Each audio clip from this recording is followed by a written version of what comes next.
remember in the life of the 16 years of the church. So, as always, we have Pastor Brandon here. He did it last time, so he'll be commenting on different things and also talking different stories about the different staff members that are on this call.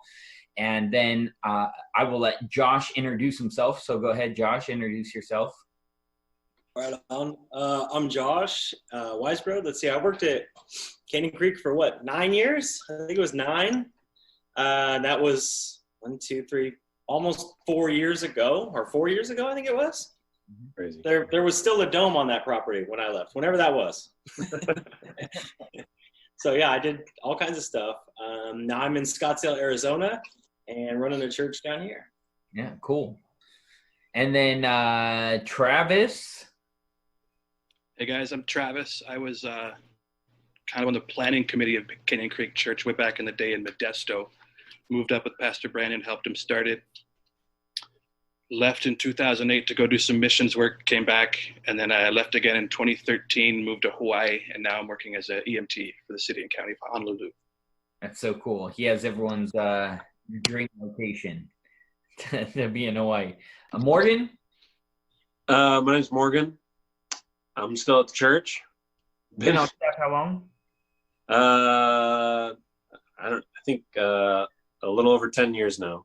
I don't know. I can't remember. And yeah, I'm here. I'm at my house right now, but not at the church. Yep.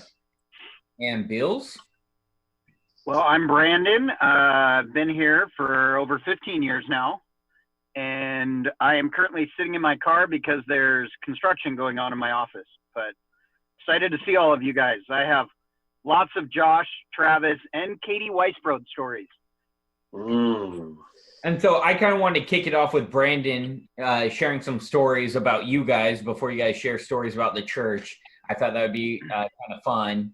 And so Brandon, just share some memorable stories of Travis that you have probably told a bunch of people and they've just never had a face to go with the name. And so now Travis is here. He can hear those stories as you tell them. And maybe Travis, you might have some stories of Pastor Brandon. So just, you want me to start with Travis? Yeah. Okay. It's like a roast. So I have one story that I will save for the very end and I'll set it up right now. And it's when Travis and I we're in a hotel room with severe bed bugs. So I'll share that story in the end. But Travis's part of that story is very amusing. 2 stories about Travis. I have like unlimited Travis stories, and probably I'm going to steal some from Josh and Morgan, which I don't want to. But Travis kind of gave you the arc. I've known Travis since he was a little kind of squirrely junior high kid and become like a great friend over the years. But when Travis left to go to Mexico, and how long were you in Mexico? Like 2-3 years? A little over a year and a half. Okay, it seemed like forever. So Travis was gone. So get that right. A year and a half, he comes back and he's covered from head to toe in facial piercings. So like he had facial piercings all over. If you ever saw Vegas Vacation and Rusty, who had all of the facial piercings, couldn't even open his mouth, that was Travis. So that was first off. He goes on a missions trip, comes back, his entire face is pierced. So that's it. And then, so when Travis came back, he worked as our custodian for a while. Janitor. That's head, like lead janitor. Science. My 2 favorite things about Travis as a janitor was he refused to use any other cleaning supply other than Fabuloso. So our entire church building smelled like if you were visiting Mazatlan, a hotel in Mazatlan. And then my favorite thing would be like our offices in Ashway, it's where he cleaned it. We're in a different building. And so we would walk over to the church building to do meetings and stuff. And we would walk into the auditorium and we'd hear this rustling in the front and we'd see Travis's head sit up as he had been sleeping on the front row of the church. And we would find him sleeping in every little nook and crevice of the church. That was not me. That was my predecessor. I never slept to work. You never were sleeping in a closet? No. No, you're Oh. thinking of that dude who got Alright. sleeping in the church van. The guy that would like sweep one leaf at a time. Yeah, he'll remain nameless. Okay, those are my Travis stories. Fabuloso, Travis? Fabuloso. I'm still haunted by that smell every time I go to lunch. I smell it from the back of the taco shop, and it just like awakens. Yeah. Like programmed us like dogs with that terrifying whatever. It was like metal music, but all the vocals were just dogs barking. And I would come into work, and it was just me and Morgan and you because everyone else left. And We it would was just literally like- be sitting in like- our office, and from upstairs we just hear the most gnarly heavy metal music I've ever, like, literally sounds like demons are like just screaming in our church. for real. That was Petra. No. Bro. No.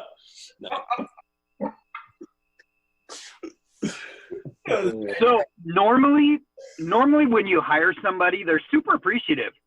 Like they're thankful for the job, especially when you're their boss.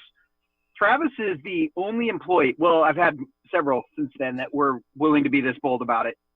But Travis was the only one that would frequently tell me on an hourly basis how much he hated his job. This is pretty clear. Travis hated being the leader of custodial science at the church. With that, Travis, I think you should talk about the group of people that you hated at the church.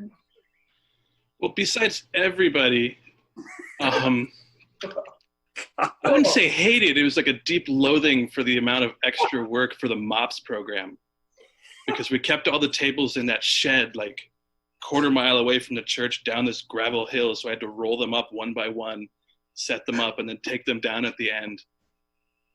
And it was just like a lot of extra work, and those kids are messy. And now that I have two little things running around here, it's like kind of wish we had a MOPS program to send them to.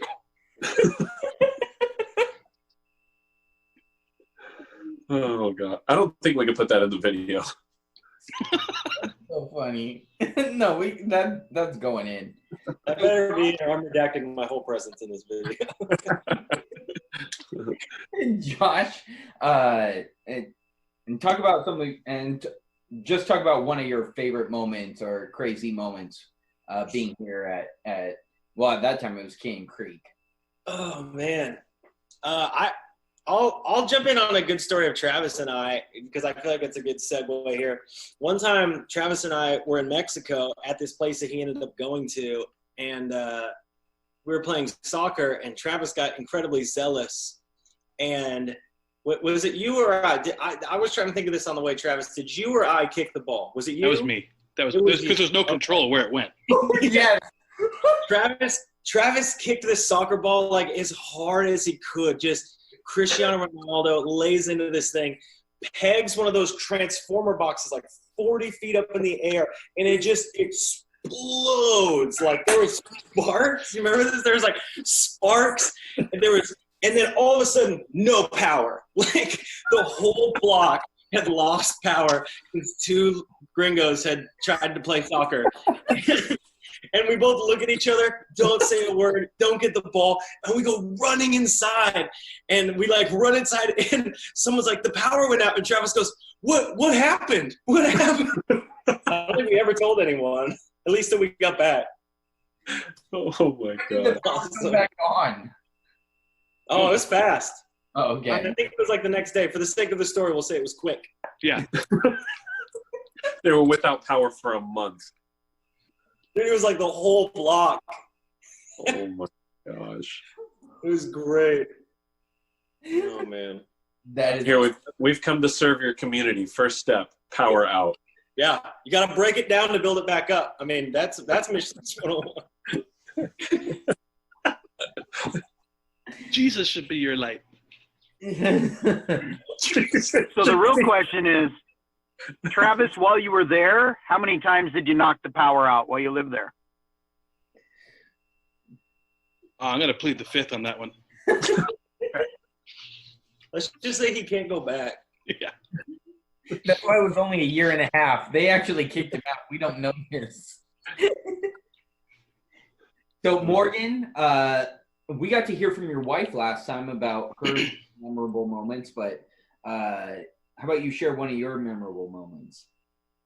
Man, it's so hard to pick. I would say, honestly, one of my favorite moments, and I don't know if you guys brought this up last time, we did a staff retreat to Vegas once, and it was absolute bananas. Like, it was so fun, but like some of the most ridiculous moments that I've ever experienced. Like, we went down there for the staff retreat. We prayed and talked about goals and all that kind of stuff. And we also did that was when you and Di renewed your vows, right, Brandon?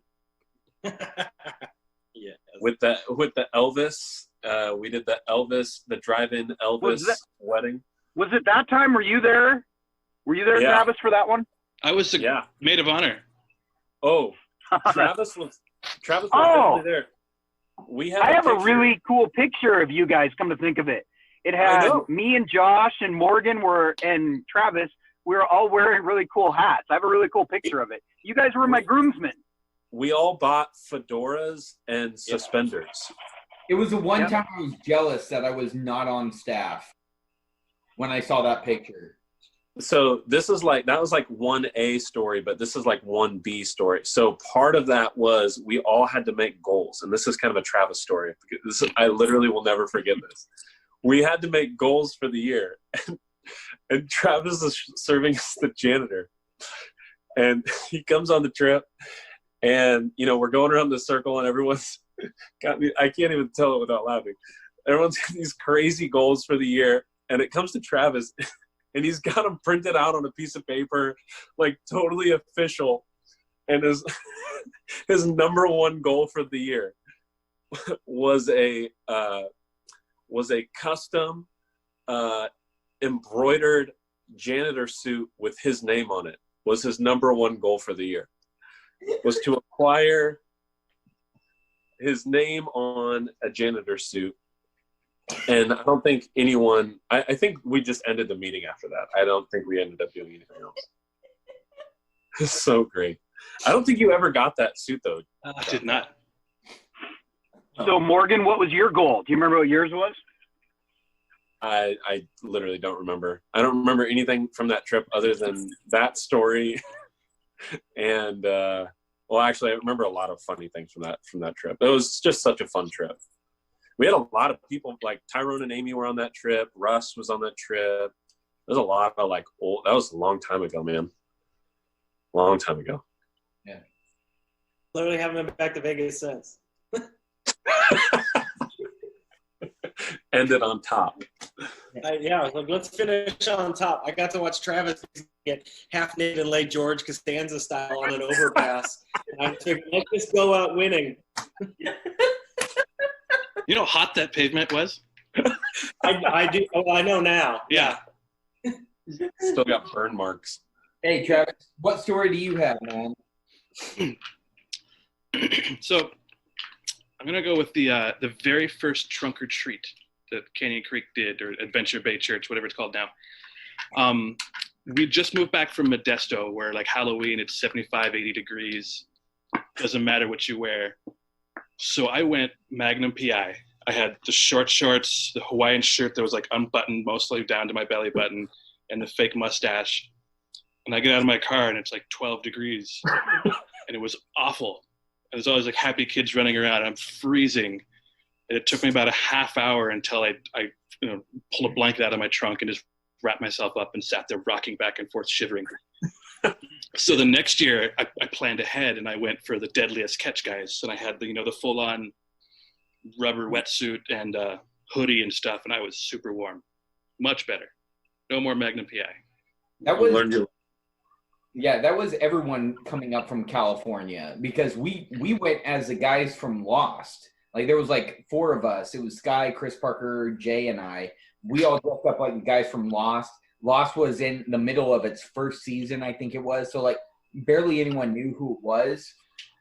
And, they're stuck on an island. So we had cut off the sleeves of our shirts. We had shorts on, or we had ripped jeans.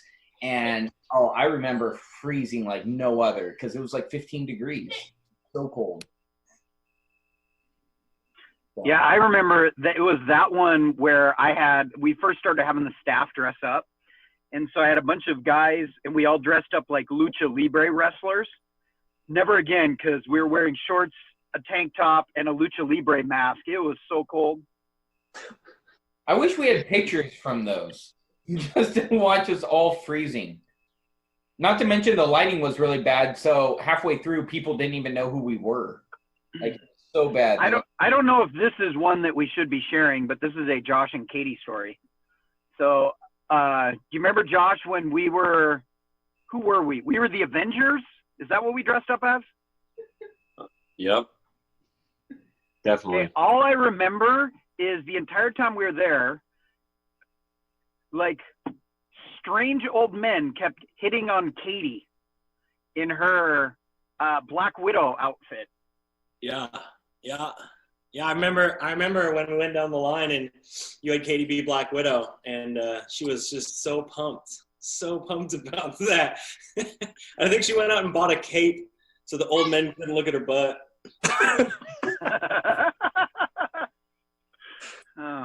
I remember Dressing one up guy walked up. I don't remember. I just remember one guy as he was posing for pictures with us, like this probably like 60-year-old guy, and he looks over at Katie and goes, "She's delightful." She's At delightful. that moment, I thought, I don't know how we're ever going to do this again. Yeah. We probably need to delete all of this. Yeah. I think from there on out, it's only been men in your staff costumes. We had on one year when we did I don't remember. We were dressed up as dinosaur wrangler. I don't remember what it was. Who knows? Okay, Morgan, what's your other story? Oh, geez. I'm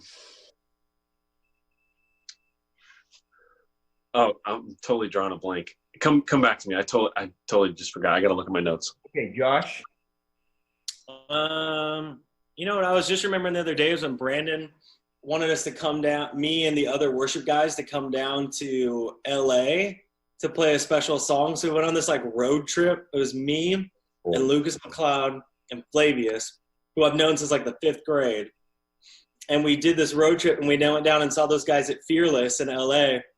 And didn't you go with Colton too?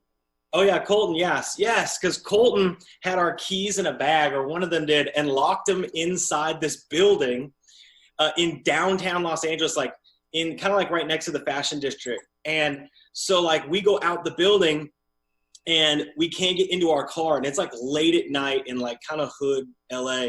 And so we're trying to like bang on the door, call them, they're not answering their phones, like just getting screened so hard. And then like we just start yelling like up to the 4th story window as loud as we can. But there's like 30 homeless people around us sleeping on the ground. So we start yelling, and then they start yelling at us. And they were like, no, we're yelling there. So then all these homeless people start yelling at the Fearless Church building. And there's probably like 20, 30 of us just like, ah, because like they didn't know what we were saying, like let us in. But they were just like crazy, just strung up people just like, ah.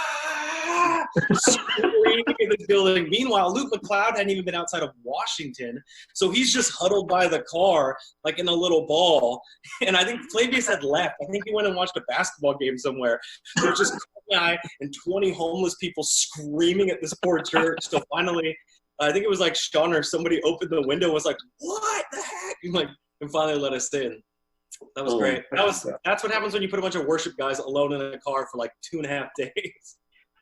What I remember is you guys left like maybe a week before me, and then I flew down and met you guys there. And I remember when I first talked to Josh, I was like, dude, how'd it go? And it was the most angry I'd ever seen you. Bro, think about who you put me in a car with for a week. Well, you were describing it to me. You kept talking about how Lucas always wanted to know where you're going next and was all frantic because he didn't know what was going on. And Colton kept wanting to buy things constantly. Yeah. And I forgot you described Flavius a certain way too, but I just got a picture of it and I was like, it's kind of like trying to herd cats constantly.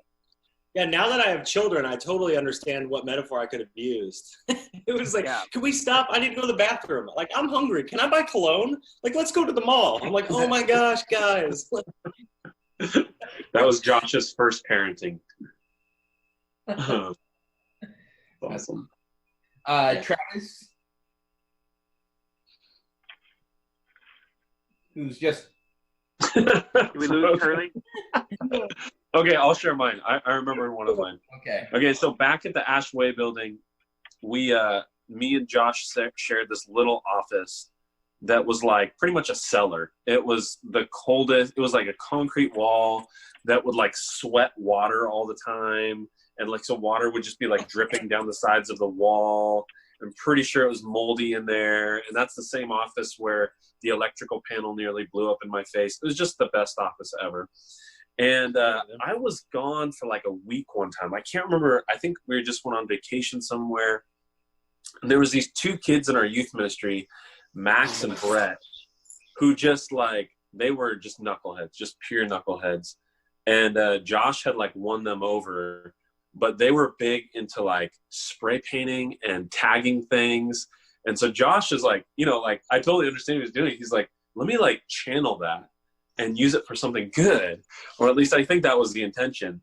Anyways, I come back from this vacation and I walk downstairs into the office, and on like 3 of the walls is the most god-awful spray paint work I have ever seen in my entire life.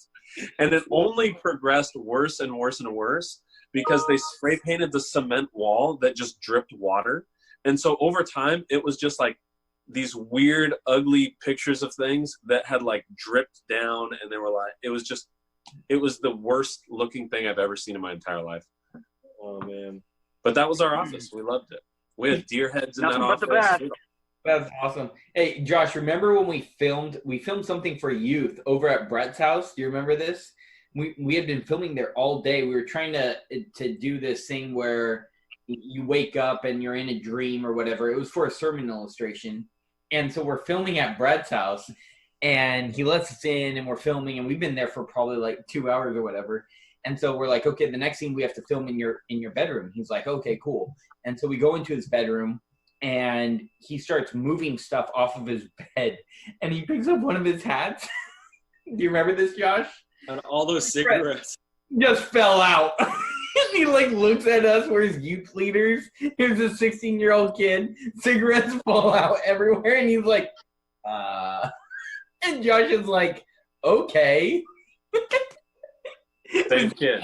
Awkward. Same kid. Same kid. I literally told in a sermon the other day, Max is one of those kids that him and Brett were running around that same space, and Brett like kicked him while he was holding a pipe, and it literally like cut the whole front of his lip basically off. And I had to like take him to the hospital, and it was like, my gosh. Yeah, I remember that spray painting because they're like, hey man, can we paint your office? And I was like, yeah, that's so awesome, man, right on. And I come in like halfway through it, and I'm like, oh, word. Cool. Like, this looks like a hell dungeon. Rad. This is great. But I think we had hired Tyrone by that point, and I was like, you know what? We'll let Tyrone deal with it. Yeah. And then Amy came in and painted it pink and made burnt paper everywhere and, you know, all sorts of stuff. Yeah, praise the Lord. Human video, great. I didn't even know what a human video was till I met you people.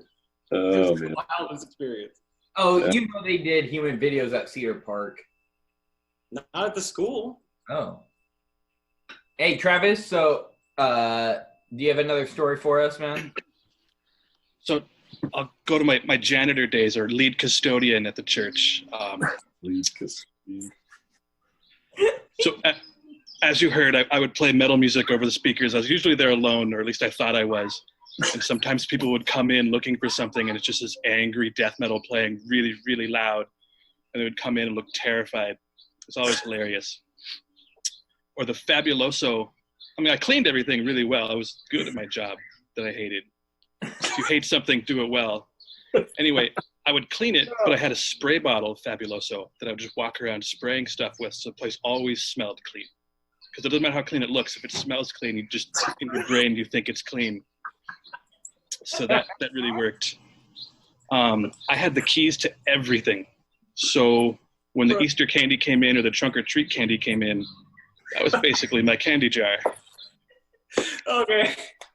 I would pick through the good stuff, and leave the rest for the kids. But I remember one night at youth group, I was there and my hoodie pocket was just full of candy. And I had met Rebecca earlier, and then I was, a couple days earlier, and then that night I was like, "Oh, hey, would you like some candy?" I pulled some out. This is his wife now. She was not a kid. She was a youth leader. She was a youth leader. She wasn't a kid. Thank you. But I lured my wife basically with looted candy from the church. I was there, and I gotta say, it's even more awkward than you described. The dirty Willy Wonka. You didn't say anything to her. You didn't say words to her. You would just reach in your pocket and then just go and hand it to her. This moon face, just like candy. There's nothing more enticing than a lukewarm Tootsie Roll. You could have picked any candy. How long was that candy in your pocket? I mean, just since the beginning of the service. I'd go up there and resupply all the time. What this is turning into for Travis, for Travis, Travis is now admitting all the things he did while he worked at the church. Oh, you have no idea. Hey, that building was always clean. And he froze. The building was always clean. That building was always clean. Where did you find bottles of Fabuloso?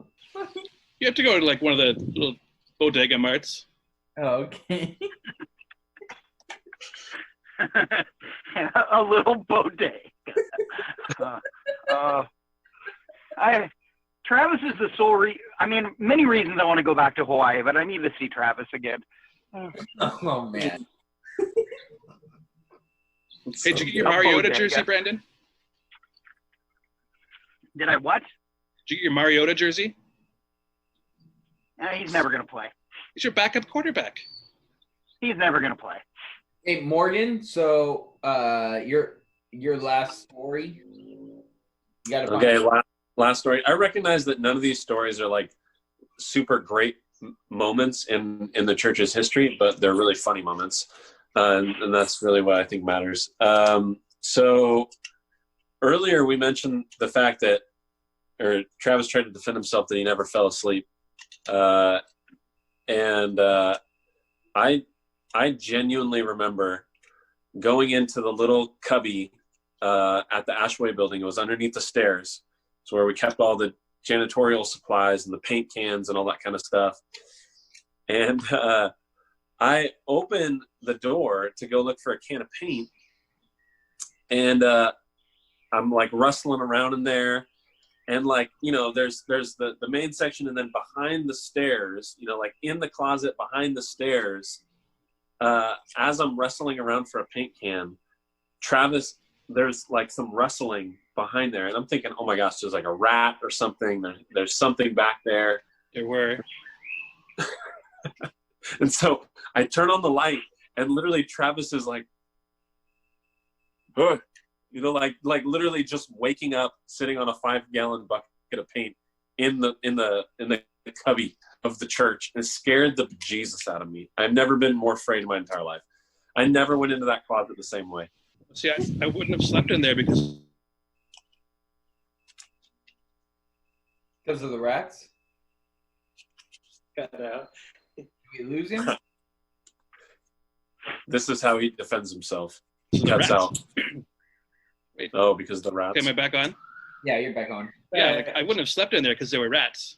Do you remember up in the attic, up in the kids area, we had that rat, and I tried to lure it with like a peanut butter cup that I'd stolen from the trunk or treat candy, and it set the trap off, took the Reese's peanut butter cup, and left like a bloody trail leading somewhere. We never did find it. Oh my gosh. Oh, man. Okay. It was hard narrowing down what unsupervised early 20s stories between Morgan and Travis and I that I could honestly tell. Where I look back now and go like, oh man, she probably got fired for that. What was so funny is that we were in that building, like it was literally the three of us in that building all the time by ourselves because everyone else was up in the nice offices. And we were always down in that building, literally just us and sometimes the interns. And it was just mayhem. It's wild. So, Josh, do you have one last story, man? One last story. Oh man. I mean, if I'm thinking of that building, and I have so many stories because I mean I could go through every building remodel we've done, or every trip, or at least a couple trips I was on. But that building made me think of Morgan when we showed it for youth that night, and Russ had ripped out the entire floor. Remember that? He ripped out all the flooring. Yeah. At like 5 p.m. and we showed up and he goes, "You can't come in here." We're like, okay. Like, cool. And so I think we did like an impromptu food drive or something. Yeah, we did. And then we just left with all these people, and yeah, it was brutal. I remember that. I remember dying thinking about I guess we'll just figure it out. We literally, this is just affirming to me that I don't manage very well. I've always said, I'm a good leader, good overall oversight, but I'm a terrible day-to-day manager of staff. And this just proves that the inmates run the asylum. Yeah. That was a great night. I'm still processing the fact that Travis stole candy. I didn't steal it. Just You borrowed it to give it back? no. I mean, it was the children. Jesus says to be like the child. I will be honest that now all the trunk or treat candy ends up in Nicole's office, and I go in there and steal it. So does Morgan. So Morgan and I have carried on your tradition of borrowing the trunk or treat candy. Permanent borrowing. It's the sole reason right now we go into Heather Lane's office, our bookkeeper, is because she has candy in there. Kind of true. Okay, Travis, what's your last story, man? So I am horrible at remembering names. As soon as you're done telling me your name, I've already forgotten it. His name is Chris Boone. So basically, every youth kid I've ever known, I know them by a nickname. And one in particular, his name's Blue Shirt, because one day he showed up and he was wearing a blue shirt. So forever, he's known as Blue Shirt no matter what he's wearing. So we're at camp, and it's the last night, and they gave everybody steaks, and the high school girls don't want to eat steaks in front of boys, so they all gave them to me. And I have a bunch of steak in my mouth. My jaw's getting tired. I'm having trouble chewing, so I take a drink of fruit punch or something, and I do the Jim Belushi "Oh, what am I? I'm a zit," except it sprayed steak all over this girl's face. And so she's forever known as Steak Face. So if I go back and I'm at the church, I'm talking to you, chances are I don't know your name, but I do remember you. Yeah. Are you ruined this really? All right. Hey, talk about your. I've got several more stories. Didn't you? Let me because we just did that interview with Tyrone, this kind of ties Tyrone and Travis in together. So I had just hired Tyrone in Modesto, and Travis had moved up with me, and I always hung out with Travis, and he could not for the life of me figure out, why is this guy always with Brandon? Brandon's always taking him out to eat. He's always going to movies with him. He's always letting him travel with him. And he comes up to me 6 months after he's been at the church, and he goes, "Brandon, I gotta be honest with you.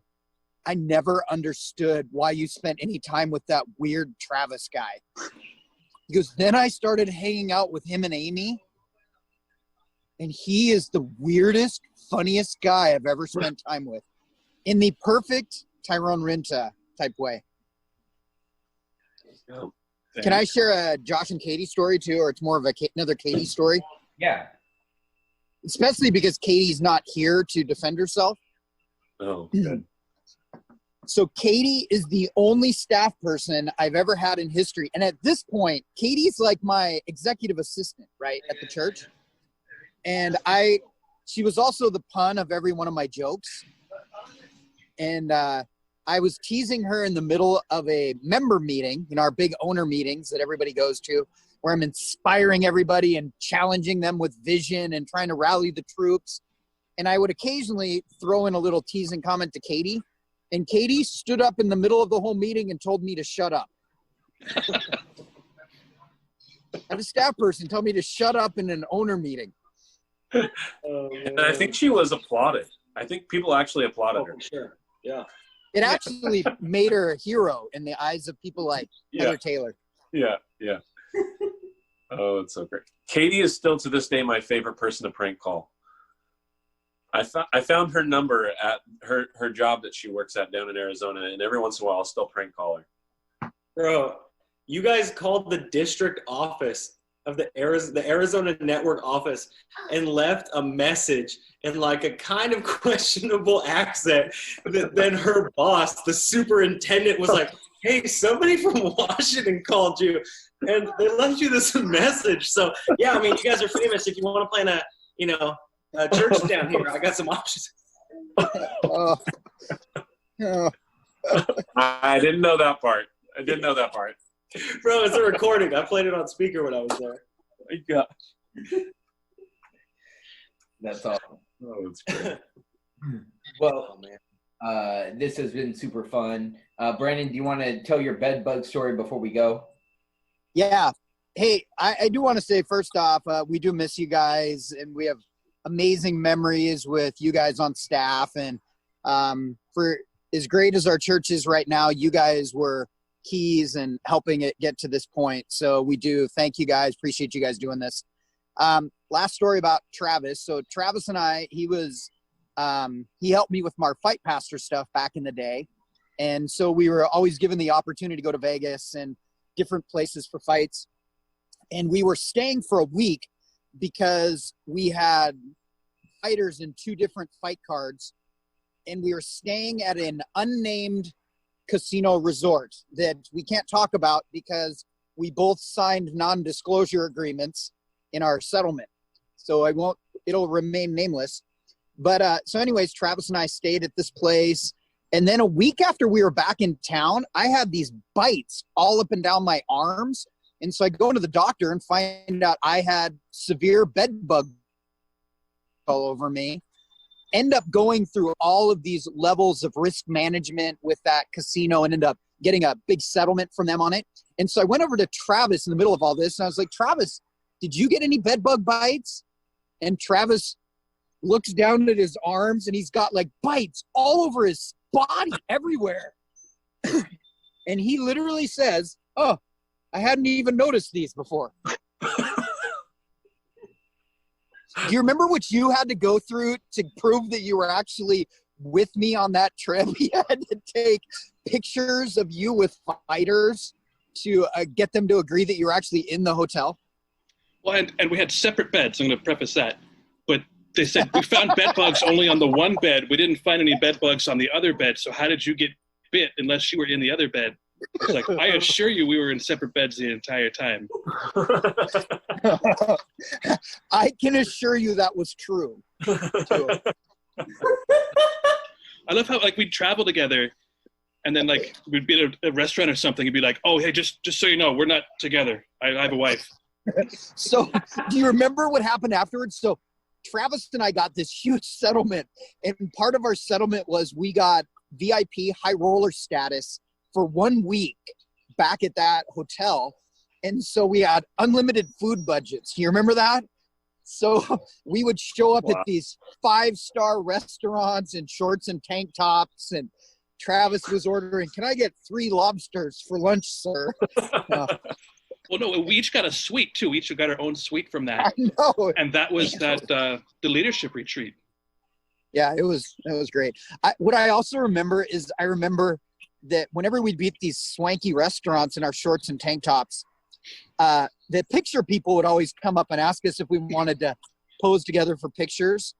And that's when I had to keep saying, dude, we are not together. I remember you saying, I could do better.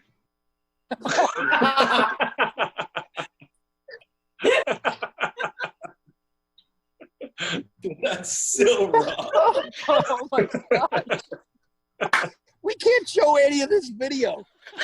This is the best one. The whole thing. This is gold. Oh man. That's too bad. Okay.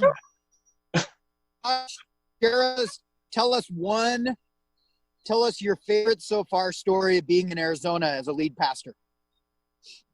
Favorite story being a lead pastor? Like a funny or story? Maybe an ironic story. Well, we were doing portable church, and I was like, guys, like, I got this, like, portable church. I've done this portable church a million times. Like, there's nothing that we can't roll with. So, like, we load it. We do our big service. We're pumped. Everyone comes together, do our team gathering. We come outside, no trailer. We're like, where's our trailer? Call the trailer driver. Nothing.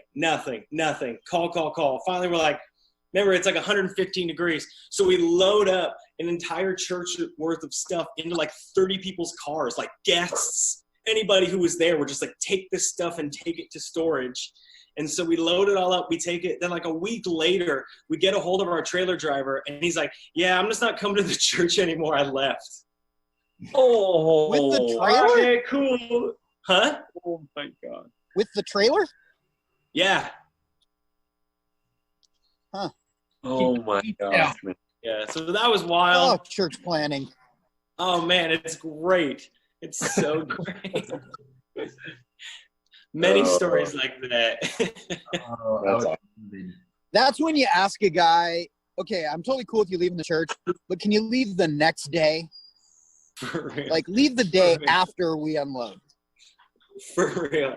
Oh man, so many stories like that. Honestly, I'm thankful we have a building just because of stories like that. Yeah. No Great. doubt. Well, anyway, this was a lot of fun. Thank you for taking time out to do this. Gabe will not be editing any of this. It's going to go straight up. And so this was a lot of fun. I'm glad that we were able to do it. And so, yeah, miss you guys.